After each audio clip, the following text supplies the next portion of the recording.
A questão da como é que a igreja administra sua vida financeira. Ela não tem fins lucrativos, mas ela tem arrecadação. Como é que... Como que Pois é, arrecada-se... Pois é. Vou colocar, arrecada-se bastante, Sim. Paga o salário do senhor, Uhum. Paga ali luz, água, não sei nem se paga, mas se pagar luz, água, paga alguns funcionários, o resto vai para onde? Sim, olha só. O que é feito com A primeira coisa, o dízimo é um princípio, né? É bíblico. E o princípio do dízimo é o seguinte: eu reconheço que Deus me deu a vida, Ele me deu saúde, Ele me deu inteligência, Ele me deu energia para me preparar. Então, tudo que eu tenho, eu recebo dele. Aí eu em reconhecimento, eu devolvo do que eu ganho para a obra do Senhor 10%. Isso é princípio. E não uma regra, 10% tem que... 10%, é um princípio. 10% é o que a Bíblia diz. Na verdade, o Novo Testamento, ele vai dizer assim, que você precisa analisar o quanto você é grato a Deus.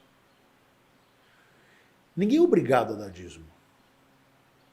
Eu estou falando da nossa realidade, né? Sim, sim. O dízimo, ele é um ato voluntário.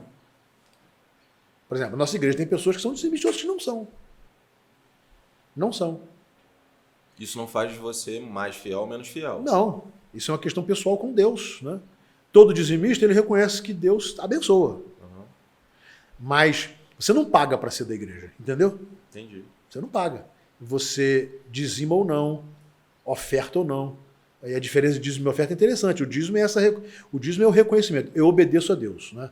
Eu reconheço. Dele vem tudo e eu vou dedicar 10% do que eu recebo para o crescimento da igreja. É a oferta. Oferta é a gratidão.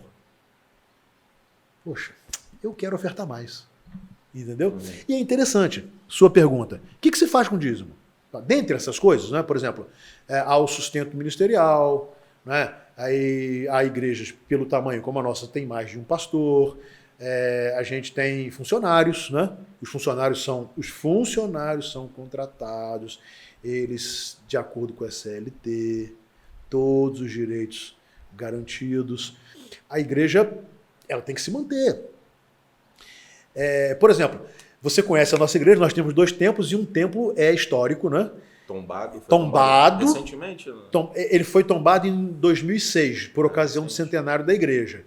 E ele é um templo, uma arquitetura linda, né? Sim. Ele foi inaugurado em 1922, mas é bonito o poder público, ele faz o tombamento, mas quem que mantém? Os gastos estão... Você entendeu? Sim, sim. Você manter um prédio daquele é um negócio caríssimo, e é a igreja que faz. Uhum. E ela faz como? Olha, igreja, e veja bem, sempre que eu falo igreja, eu estou falando da minha realidade. Não estou julgando nenhuma realidade. Eu tenho que falar do que eu vivo, né? Sim, sim. De onde vem dinheiro de igreja? Dos dízimos e das ofertas dos seus membros. E ponto. E ponto. Não tem... Assim, pensando em ser uma instituição sem fins lucrativos, a associação talvez seja feita até com... Vamos guardar as devidas proporções, mas a gente pensa logo numa ONG, que assim, não vai lucrar com nada, tem uma ação social, tem um impacto social muito importante.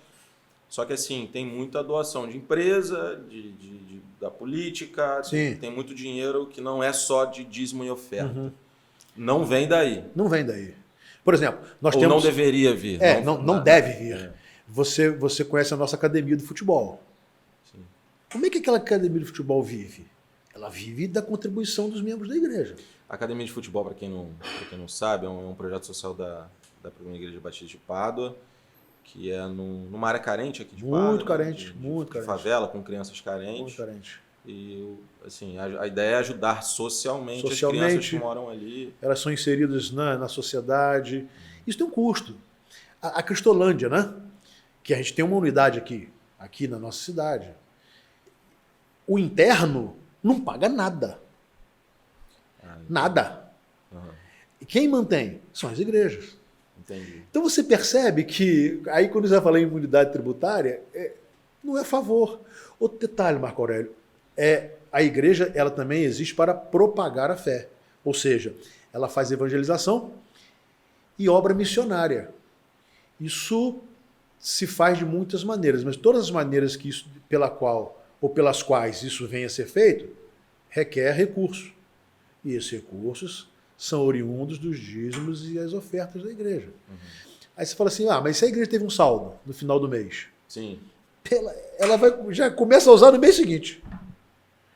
Há projeto social, há igreja que tem escolas, né?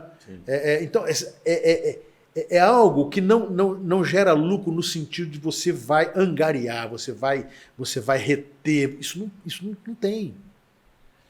Então, a nossa realidade, nós somos uma igreja de 114 anos, nós temos uma igreja que se mantém. Ela se expande, nós ajudamos a manter missionários nos 5 continentes. Além de muitos missionários no nosso país. Porque a gente faz parte de um projeto, né, que é da Convenção Batista Brasileira. Então, é um engajamento. Então, assim, é extremamente transparente a vida financeira de uma igreja, e falo de uma igreja batista, não só da igreja batista, eu estou falando da nossa. Eu tenho, sendo bem efetivo nisso, porque eu não quero julgar, né, experiências alheias. Né? Mas esse é o fato. Então, é uma vida transparente. Não, e o senhor está falando, por maior envolvimento, eu conheço o senhor já tem bastante tempo, o impacto social da igreja, nesse caso,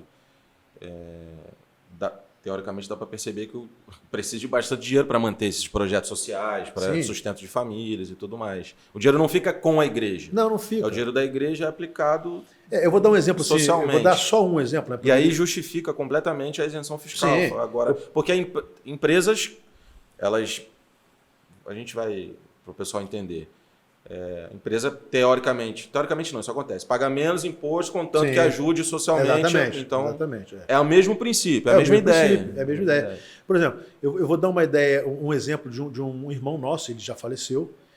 Ele estava destruído pelo alcoolismo, destruído.